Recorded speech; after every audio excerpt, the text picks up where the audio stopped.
Ang ilaw na puti mula sa kisame ang unang bumati sa akin, kasabay ng tunog ng monitor na bumubulong sa aking tainga. Subalit hindi ang mga ito ang unang nagpakirot sa aking puso. Ito ang bigat sa aking dibdib, ang pagkabigo ng aking mga bisig na igalaw ang sarili at ang lalong nakakapanindig balahibo na katotohanan. Hindi ako makakilos, ni isang daliri, ni isang labi, ni isang pilikmata, paralisado. Iyan ang tanging salitang umalingaw-ngaw sa aking isip, paulit-ulit na humahampas sa bawat sulok ng aking utak. Ang huling naaalala ko ay ang matinding sakit ng panganganak, ang sigaw ng mga doktor, at pagkatapos, ang dilim. Ngayon, narito ako, nakahiga sa kama, isang buhay na estatwa, habang ang aking mga anak, ang kambal ko, ay nasa labas. Marahil ay nasa incubator pa. Ang isiping hindi ko sila mayakap, hindi ko sila mahagkan, ay mas masakit pa kaysa sa anumang pisikal na kirot. Naging malinaw sa akin ang lahat nang marinig ko ang bulong sa labas ng aking silid. Hindi ko maigalaw ang aking ulo, ngunit ang aking pandinig ay matalas. Ito ang boses ng aking asawa, si Marco, at ang isa pa, ang malamig at matalim na tinig ng aking biyenan, si Elena. Sigurado ka bang hindi na siya magigising, Marco? Tanong ni Elena. Ang bawat salita ay may bahid ng pagkasakim. Sayang ang lahat ng pinaghirapan natin kung bigla siyang bubuksan ng kanyang mga mata. Nanlamig ang aking buong katawan, ngunit hindi dahil sa lamig ng aircon. Hindi na po, ma. Ayon sa doktor, napakaseryoso ng pinsala sa kanyang spinal cord. Mabuti na lang at nadala natin siya sa ospital bago pa mas lumala.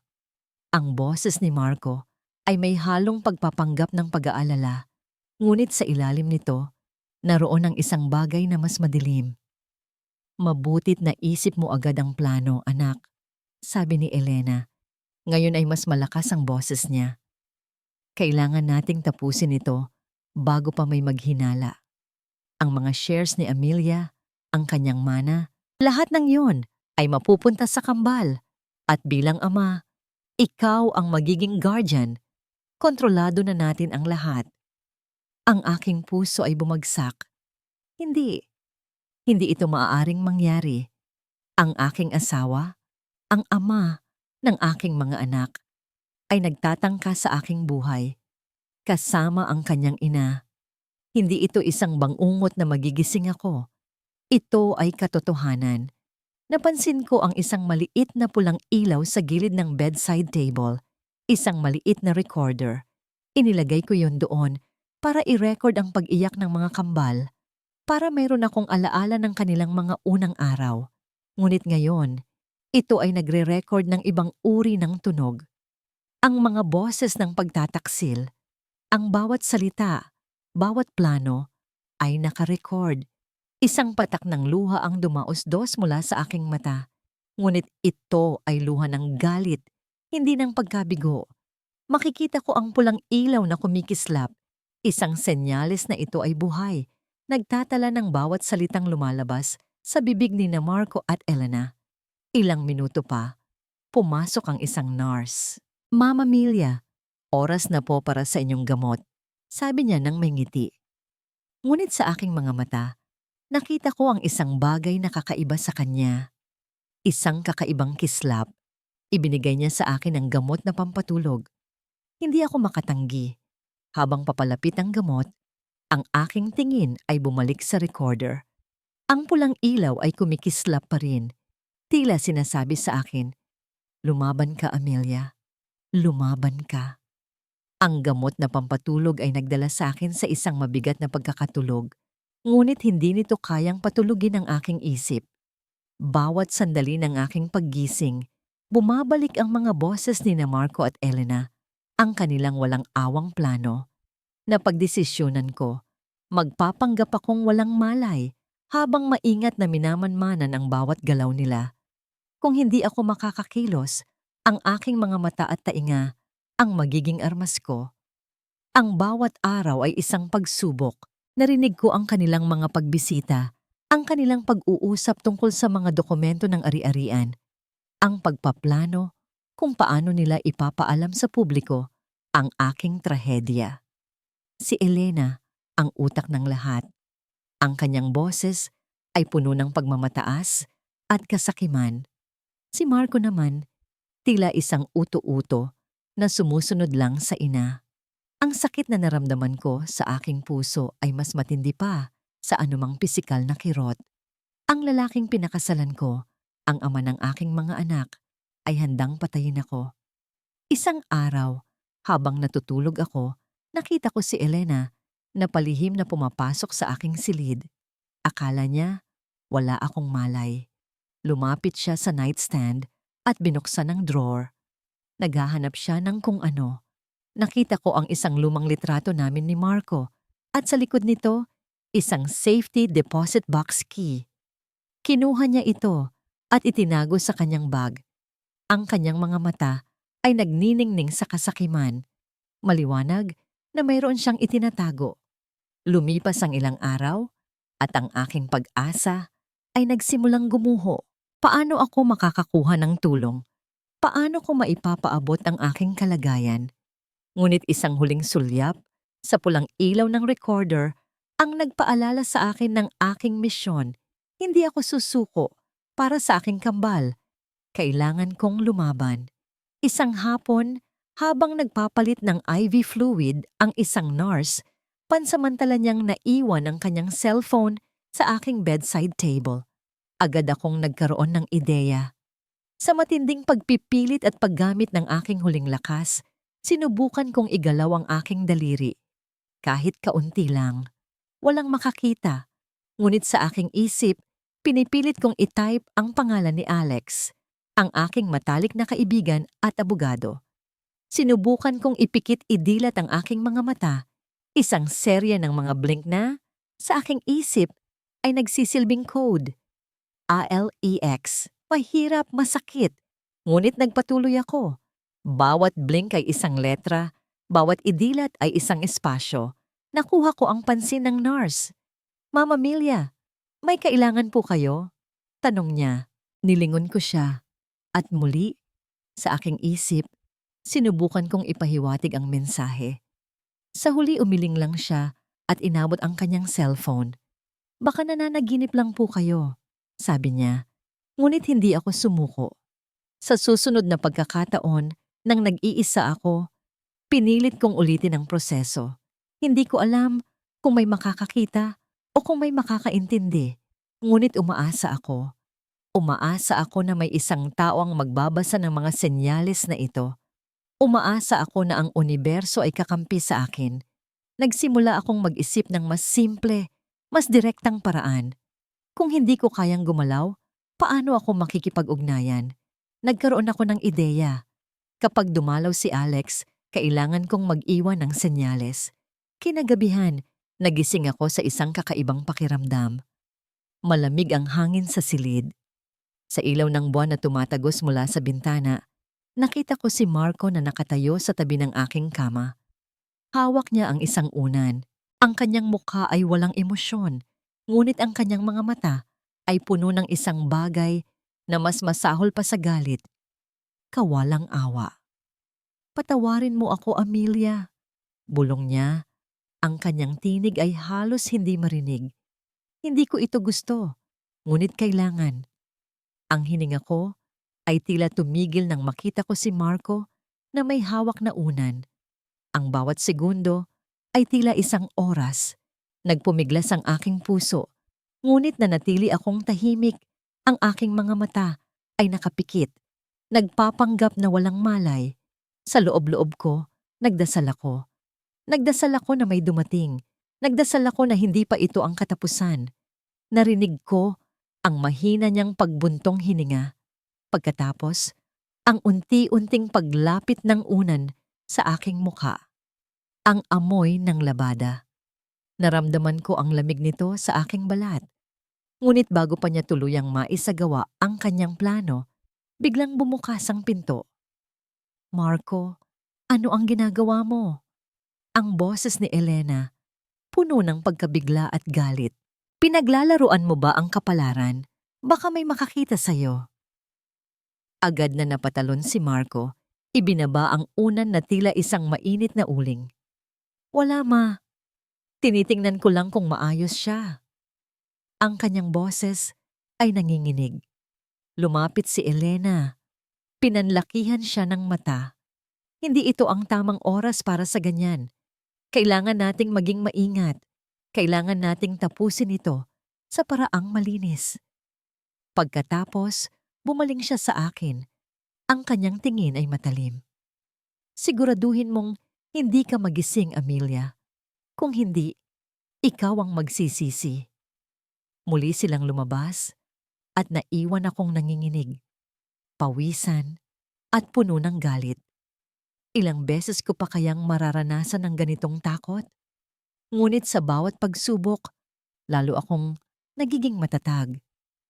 Kailangan kong kumilos, kailangan kong labanan sila. Kinabukasan, narinig ko ang boses ni Alex sa labas ng aking silid. Ang aking kaibigan, ang aking tanging pag-asa. Nandyan na ba si Amelia? Narinig kong tanong niya. Agad na pumasok si Alex. May dalang bulaklak at prutas. Lumapit siya sa aking kama. Ang kanyang mukha ay puno ng pag-aalala. Amelia, kumusta ka? Nag-aalala ako sa'yo. Sa sandaling lumapit siya, nagkaroon ako ng ideya. Gamit ang lahat ng aking lakas, sinubukan kong igalaw ang aking kamay. Kahit bahagya lang, wala pa ring nangyari. Ngunit nang inilagay niya ang kanyang kamay sa akin, pakiramdam ko ay meron akong koneksyon. Amelia, kung naririnig mo ako, kumukurap ka ng 2 beses. Bulong niya. 2 beses akong kumurap. Hindi ko alam kung gaano kalinaw, ngunit kumurap ako. Nakita ko ang pagkabigla sa kanyang mga mata. Pagkatapos ay isang mabilis na pag-unawa. Salamat sa Diyos. Bulong niya. Pagkatapos, tiningnan niya ako ng diretso. May itatago ako sa ilalim ng kumot. Isenyas mo kung ano yon. Agad kong inilipat ang aking tingin sa recorder. Pulang ilaw. Tumango ako sa aking isip. Naramdaman ko ang paggalaw ng kamay ni Alex sa ilalim ng kumot. Lihim niyang kinuha ang recorder. Mahusay, Amelia. Ngayon kailangan kong umalis. Pero babalik ako. Ano ang ginagawa mo rito, Attorney Alex? Ang matalim na boses ni Elena. Nagulat kami pareho. Wala kang karapatan na maging dito. Ito ay isang pribadong bagay ng pamilya.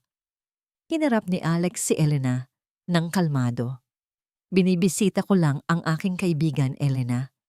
Hindi ko akalain na bawal na palang bisitahin ng isang kaibigan. Masyado kang nag-aalala, ma, sabi ni Marco na nakikita ang sitwasyon. Hayaan mo na si Alex. Kaibigan lang siya ni Amelia. May pagdududa pa rin si Elena sa kanyang mga mata, ngunit hinayaan niya si Alex na umalis. Habang papalabas si Alex, nagbigay siya sa akin ng isang mabilis at makahulugang tingin. Sa tinging iyon, nakita ko ang pag-asa. Naiwan akong mag-isa muli, ngunit ngayon, may kaunting ginhawa sa aking puso. Mayroon ng nakakaalam, mayroon ng tutulong. Ang recorder, ang aking ebidensya, ay nasa ligtas na kamay. Ngunit ang laban ay nagsisimula pa lamang. Matapos kong makaalis sa ospital, halos tumakbo ako papunta sa aking sasakyan. Ang mga salita ni Elena, ang kanyang pagdududa, at ang pakiramdam na may sumusunod sa akin ay nagpakaba sa akin. Hindi ito simpleng kaso ng pagpapabaya. Ito ay may bahid ng krimen. Pagdating ko sa opisina, agad kong isinalpak ang recorder sa aking computer. Ang bawat bulong, bawat plano ni Marco at Elena ay nagpakulo ng aking dugo. Malinaw na malinaw ang kanilang intensyon. Patayin si Amelia at agawin ang kanyang yaman. Hindi ako makapaniwala na kayang gawin ni Marco ito sa kanyang asawa. Kinabukasan, sinimulan ko ang aking investigasyon. Una, tiningnan ko ang kasaysayan ng pamilya ni Marco at Elena. Hindi kalayuan ang aming opisina sa isang lumang library na may archive ng mga balita mula sa iba't ibang probinsya. Doon ko natuklasan ang isang nakakabiglang impormasyon. Hindi ito ang unang beses na namatay ang isang significant other sa buhay ni Marco sa kahina-hinalang paraan. Isang lumang dyaryo mula sa probinsya ang aking nakita. Misteryosong pagkamatay ng asawa ng isang prominenteng negosyante. Ang pangalan ng babae, Sofia Reyes, ang kanyang asawa. Walang iba kundi si Marco Reyes. Ang dahilan ng pagkamatay ay cardiac arrest. Ngunit ang pamilya ni Sofia ay naghinala noon na may foul play.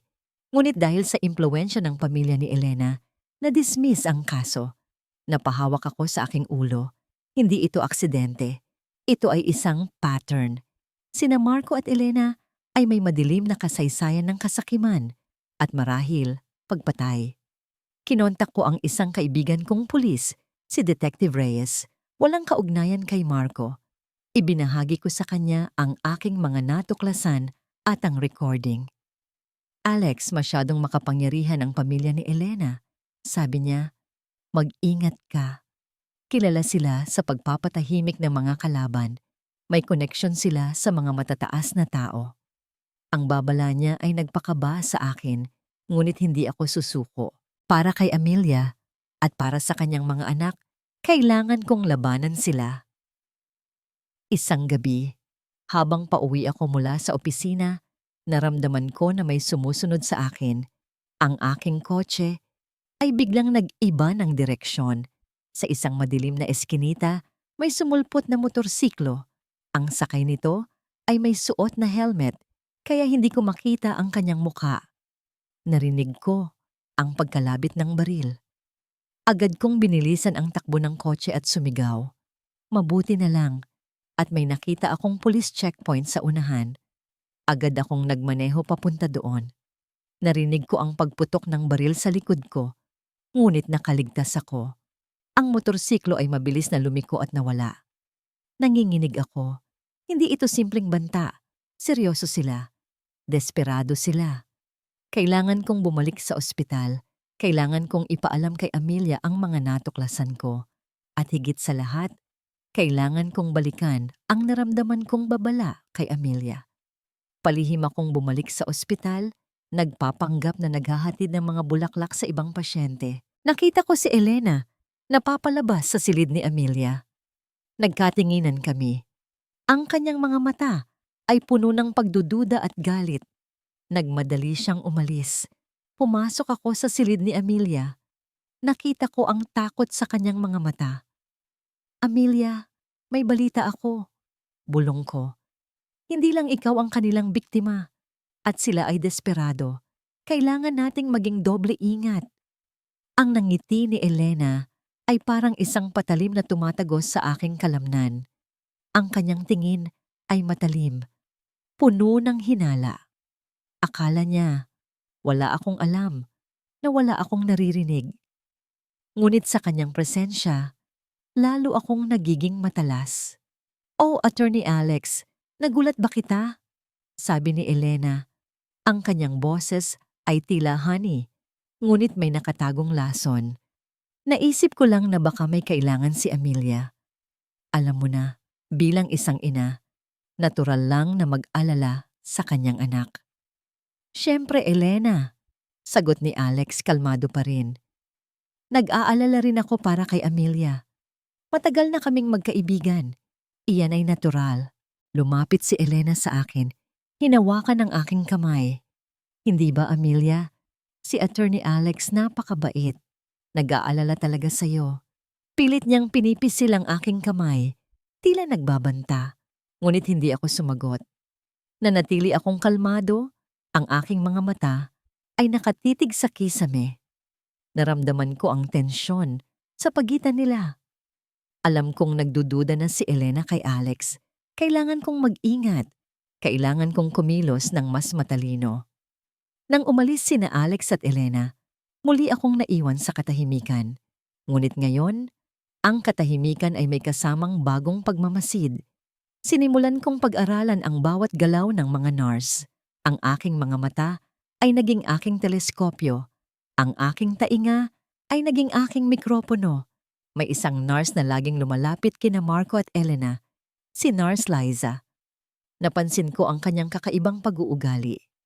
Minsan, nakikita ko siyang nagtatago sa sulok, may kausap sa cellphone, at pagkatapos ay mabilis na nagbibigay ng ulat kina Marco. At ang kanyang tingin sa akin ay hindi maligaya. Mayroong pag-iwas. Isang araw, habang nagpapalit si Nurse Liza ng aking IV fluid, may nahulog mula sa kanyang bulsa. Isang resibo. Mahina akong kumurap.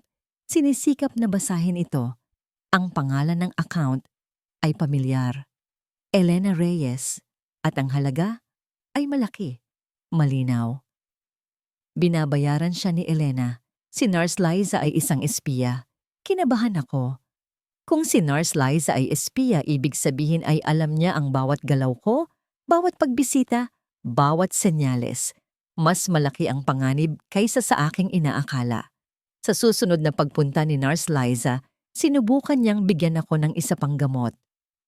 Ito po ay para sa inyong pagpapahinga, Ma'am Amelia, sabi niya, na may pilit ng ngiti. Ngunit ang kanyang mga mata ay nagpapakita ng iba, isang gamot na pampatulog. Ngunit bakit masyadong madalas? Sinubukan kong pigilin ang aking hininga at dahan-dahang umiling sa aking isip. Ayoko nang matulog. Kailangan kong maging gising sa pamamagitan ng aking mga mata. Ipinarating ko kay Alex ang aking hinala. Nang dumating siya, mabilis akong kumurap idilat. Isang code na naiintindihan namin.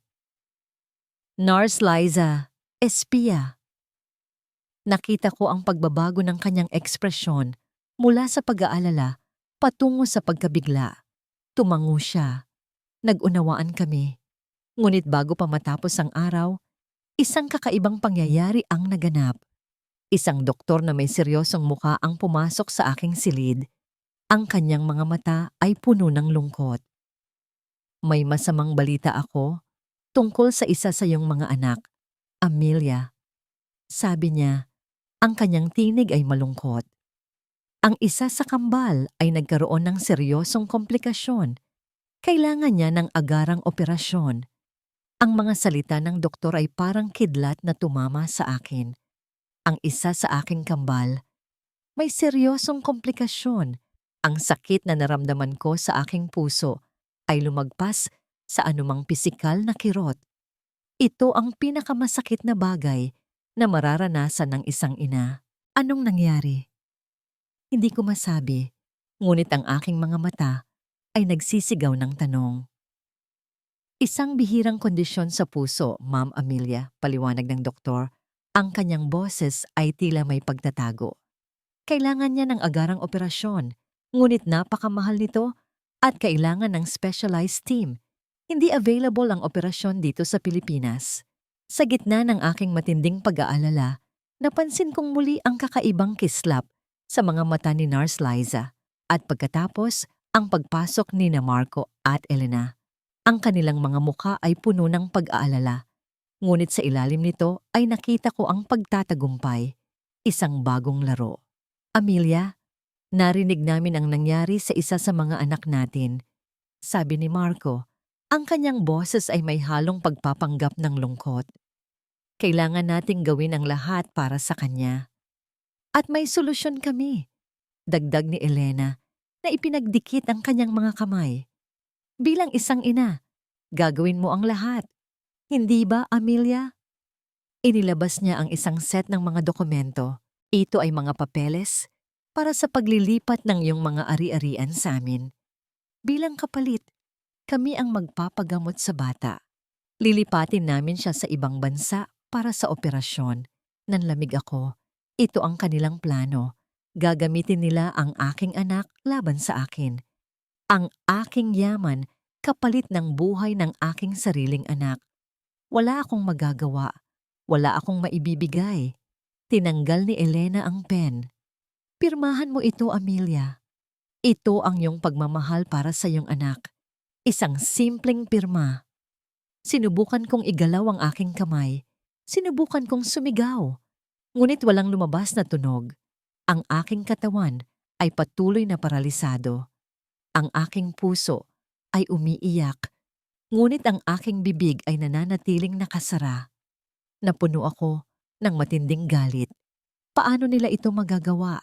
Paano nila magagamit ang isang inosenteng bata para sa kanilang kasakiman? Ngunit sa gitna ng desperasyon, naalala ko ang mensahe ni Alex. Huwag sumuko. Isinulyap ko ang aking tingin kay Alex na nakatayo sa isang sulok, nakikinig sa lahat. Sa pamamagitan ng aking mga mata, ipinarating ko sa kanya ang aking mensahe. Huwag kang susuko. Huwag mo silang hahayaan. Mayroon akong tiwala sa'yo. Napansin ni Alex ang aking sulyap. Ang kanyang mukha ay nagpakita ng pag-unawa. Tumango siya. Sinimulan ni Elena na piliting pirmahan ang aking kamay sa dokumento. Huwag kang mag-alala, Amelia. Para ito sa iyong anak. Gawin mo na. Ngunit sa sandaling iyon, biglang bumukas ang pinto. Si Alex na may kasamang isang matangkad at seryosong lalaki. Ito ang hospital administrator. Hindi ito legal, mariin na sabi ni Alex habang may hawak siyang mga papeles. Ang pasyente ay hindi kayang magdesisyon at ang pagmamanipula sa kanyang kalagayan para sa personal na kapakinabangan ay isang seryosong krimen. Ang hospital administrator ay lumapit. Mayroon kaming natanggap na report tungkol sa posibleng medical manipulation at financial fraud dito sa ospital. Kailangan nating imbestigahan ito. Namutla sina Marco at Elena. Ang kanilang mga mata ay nagpapakita ng pagkabigla at takot. Ang kanilang plano ay nabigo. Sa ngayon, ang pagdating namin ng hospital administrator ay nagdulot ng malaking kaguluhan sa silid ni Amelia. Namutla sina Marco at Elena, ang kanilang mga mukha ay nagpapakita ng takot. Ang planong gamitin ang sakit ng bata para puwersahin si Amelia ay nabigo. Agad na kinumpiska ng administrator ang mga dokumento at nagsimula ng internal investigation sa ospital. Ngunit alam ko na hindi pa ito tapos. Desperado sina Marco at Elena. Kailangan kong bilisan ang kaso at dalhin sila sa korte bago pa sila makakilos muli. Ilang linggo ang lumipas. Sa tulong ng hospital administrator, na-secure namin ang medical records ng kambal at nakahanap ng specialized doctor na kayang gamutin ang anak ni Amelia nang hindi kinakailangan ng agarang paglilipat ng ari-arian. Sa pagtutulungan ng mga kaibigan, nakalikom kami ng sapat na pondo para sa pangunang paggamot. Dumating ang takdang araw. Ang courtroom ay puno ng mga tao, mga kaibigan at kasamahan ni Amelia at mga reporter na nakikiusyoso. Ang balita tungkol sa pagtatangka sa buhay ni Amelia at ang kasakiman ni Marco at Elena ay kumalat na. Si Amelia ay naroon. Sa kanyang wheelchair, ang kanyang mukha ay matatag, ngunit ang kanyang mga mata ay puno ng determinasyon. Sa tabi niya ang kanyang dalawang anak, na ngayon ay nasa maayos na kalagayan. Nakaharap sina Marco at Elena sa bangko ng akusado. Ang kanilang mga mukha ay tila bato. Sinisikap na itago ang kanilang takot. Handa na ang prosekusyon. Mahal na hukom. Sabi ko, tumayo. Ihahandog namin ang mga ebidensya na magpapatunay sa pagtataksil, pagmamanipula, at pagtatangka sa buhay ni Miss Amelia Panganiban na isinagawa ng kanyang asawang si Marco Reyes at biyenang si Elena Reyes. Nagsimula ako sa paglalahad ng kaso. Isinalaysay ko ang kalagayan ni Amelia pagkatapos manganak, ang kanyang pagkaparalisa. Pagkatapos, ipinatugtog ko ang recording. Ang mga boses ni Marco at Elena, malinaw na malinaw, nagpaplano ng kanyang kamatayan. Nagsimula ang bulungan sa loob ng courtroom. Namutla si Marco, tumingin kay Elena na may pagkabigla. Si Elena, sa kabilang banda, ay nanatiling matigas, ngunit nakita ko ang bahagyang panginginig ng kanyang kamay. Bukod pa rito, mahal na hukom, patuloy ko, mayroon din kaming ebidensya ng isang pattern ng kahina-hinalang pagkamatay na may kaugnayan sa akusadong si Marco Reyes. Ang kanyang dating asawa, si Sofia Reyes, ay namatay sa kahina-hinalang pagkakataon na itinago sa ilalim ng kapangyarihan at impluwensya ng pamilya Reyes. Naglabas ako ng mga lumang dokumento at testimonya mula sa pamilya ni Sofia. Nagulat ang lahat. Ang kanilang mga mukha ay nagpakita ng pagkabigla at galit. Ito ay walang basehan, sigaw ni Elena. Puro kasinungalingan. Ginagawa lang ito ng abogadong ito para sirain ang pangalan ng aming pamilya. Prosekusyon, mayroon ba kayong ebidensya para patunayan ang inyong mga pahayag? Tanong ng hukom. Opo, mahal na hukom, sabi ko. Mayroon din kaming testimonya mula sa isang dating empleyado ng pamilya Reyes na nagpatunay sa kanilang pagmamanipula. Habang nagpapatuloy ang paglilitis, lalong lumalabas ang katotohanan. Ang mga plano ni na Marco at Elena, ang kanilang kasakiman, ang kanilang mga lihim, ang kanilang depensa ay humina. Sinubukan ni Marco na magsalita, ngunit pinigilan siya ni Elena. Ngunit ang bigat ng ebidensya ay napakalaki na. Sa kalagitnaan ng aking paglalahad, habang kino-question ko si Marco tungkol sa kanyang koneksyon sa mga kadyot na ginamit para ipatumba si Amelia, biglang bumagsak si Marco sa sahig. Hawak niya ang kanyang dibdib, ang kanyang hininga ay nahihirapan. Atake sa puso, sigaw ng isang tao. Ang pagbagsak ni Marco sa gitna ng courtroom ay lumikha ng kaguluhan. Agad siyang dinala sa ospital. Sa kabila ng lahat ng sakit na idinulot niya sa akin, nakaramdam ako ng kaunting awa. Hindi ito ang paraan na gusto kong matapos ang lahat. Ngunit ang batas ay batas. Ang paglilitis ay pansamantalang itinigil. Ngunit ang ebidensya ay napakalaki na. Ang mga recordings, ang testimonya ng mga saksi, at ang madilim na kasaysayan ni Marco ay sapat na para hatulan sina Marco at Elena. Ilang araw matapos ang insidente, ipinagpatuloy ang paglilitis. Si Marco ay hindi na nakadalo dahil sa kanyang kalagayan. Si Elena, ngayon ay nag-iisa, ay hinarap ang lahat ng akusasyon. Ang kanyang dating pagmamataas ay napalitan ng kawalang pag-asa. Walang makapagtatanggol sa kanya. Ang hatol ay ibinaba. Guilty. Si Elena Reyes ay nahatulan ng pagtatangka sa pagpatay, pagmamanipula at iba pang krimen. Ang kanyang kaparusahan ay mahabang taon sa bilangguan. Naramdaman ko ang isang kakaibang pakiramdam. Hindi ito tagumpay na may kagalakan, kundi isang tagumpay na may halo ng lungkot. Nakipaglaban ako para sa katarungan at nakamit ko ito. Ngunit ang presyo ay napakalaki. Ilang linggo matapos ang paglilitis, sa isang huling pagbisita sa ospital, bago ilipat si Marco sa isang correctional facility para sa mga pasyenteng may sakit, hiniling niya na makausap ako. Nag-aalangan ako, ngunit pumayag si Alex. Pumasok ako sa kanyang silid, sa aking wheelchair pa rin.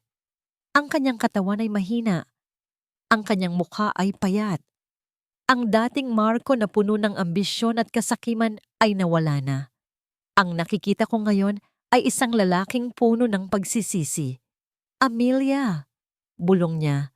Ang kanyang boses ay halos hindi marinig. Patawarin mo ako. Wala akong karapatan na humingi ng tawad. Nagawa ko ang lahat ng kasamaan sa'yo. Binulag ako ng kasakiman at ng aking ina. Hindi ako nagsalita. Pinakinggan ko lang ang kanyang pagtatapat. Sana ay mapatawad mo ako. Patuloy niya. Ang mga luha ay dumaloy sa kanyang mga mata. Gusto kong magsimulang muli. Gusto kong maging ama sa mga anak natin. Ngunit alam kong huli na ang lahat. Marco, sa wakas ay nagsalita ako. Ang aking boses ay mahina ngunit matatag. Pinatawad na kita. Hindi para sa'yo, kundi para sa sarili ko. Para sa kapayapaan ng aking puso. Ngunit ang mga ginawa mo ay hindi na mababawi. Ang kanyang mga mata ay nanlaki. Patawad. Talaga? Tumango ako. Sana ay matuto ka sa iyong mga pagkakamali. Sana ay makahanap ka ng tunay na pagbabago.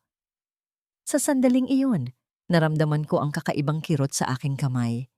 Sinubukan kong igalaw ito. At sa unang pagkakataon sa mahabang panahon, Bahagya kong naiusog ang aking daliri. Isang maliit na galaw, ngunit isang malaking tagumpay. Ang aking katawan ay nagsisimula ng gumaling. Isang ngiti ang sumilay sa aking mga labi. Ito ang simula ng aking pagbangon. Amelia! Muling bulong ni Marco. Ang kanyang boses ay tila may huling hininga. Mayroon akong anak sa labas. Hindi alam ni Elena. Nasa pangangalaga ng kapatid ko sa probinsya. Patawad. Makalipas ang ilang taon, ganap nang nakabangon si Amelia. Hindi lamang pisikal, kundi maging sa kanyang kalooban. Ang kanyang kwento ay naging inspirasyon sa marami. Isang patunay na ang pagmamahal ng ina ay kayang lagpasan ng anumang pagsubok at ang pagpapatawad ay ang pinakamakapangyarihang sandata laban sa poot. Ang kanyang kambal, sina Amara at Miguel, ay lumaki ng malulusog at masayahin, puno ng pagmamahal. Si Alex ay nanatili sa kanilang tabi, isang matatag na haligi ng suporta at pamilya. Ang kanilang tahanan ay puno ng tawanan at pag-ibig, isang malinaw na kaibahan sa kadilimang naranasan ni Amelia. Isang araw, nakatanggap si Amelia ng tawag mula sa isang TV show. Gusto nilang i-feature ang kanyang kwento, ang kanyang pagbangon mula sa kaparalisa, ang kanyang laban para sa katarungan, at ang kanyang gawa ng pagpapatawad. Nag-aalangan siya noong una, ngunit pagkatapos ay pumayag. Alam niya na ang kanyang kwento ay maaaring magbigay inspirasyon sa iba.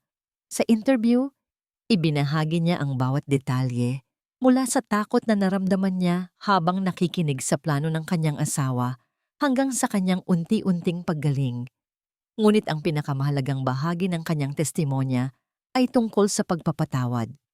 Hindi madali ang magpatawad, sabi ni Amelia sa harap ng kamera. Ang kanyang mga mata ay puno ng emosyon. May mga sandali na gusto kong sumigaw, gusto kong maghiganti. Ngunit naunawaan ko na ang pagpapatawad ay hindi para sa kanila. Ito ay para sa akin, para sa kapayapaan ng aking puso, para sa aking mga anak, upang makakita sila ng isang inang puno ng pagmamahal at pag-asa, hindi ng galit.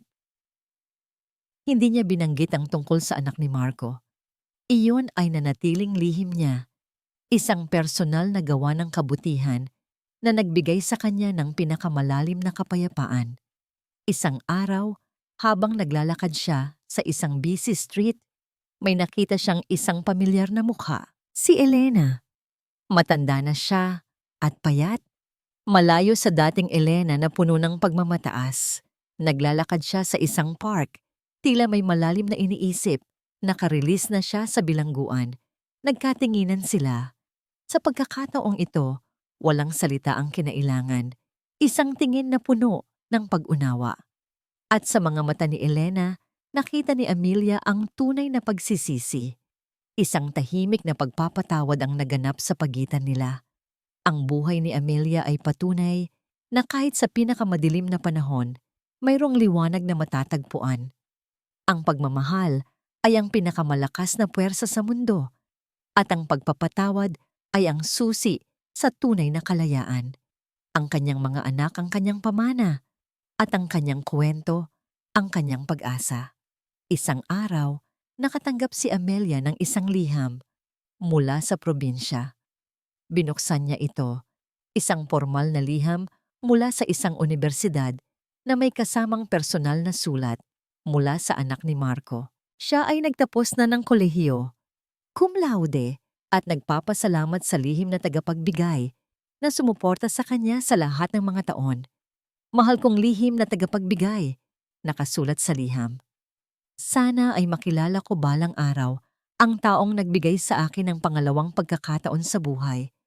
Sana maging kasing lakas ako ng kanyang puso. Sana ay maging kasing tapang ako sa pagharap sa buhay, tulad ng kanyang pagtulong sa isang estranghero na walang hinihinging kapalit. Isang ngiti ang sumilay sa mga labi ni Amelia. Ang kanyang puso ay puno. Ito ang tunay na kapayapaan, Ito ang kanyang pamana.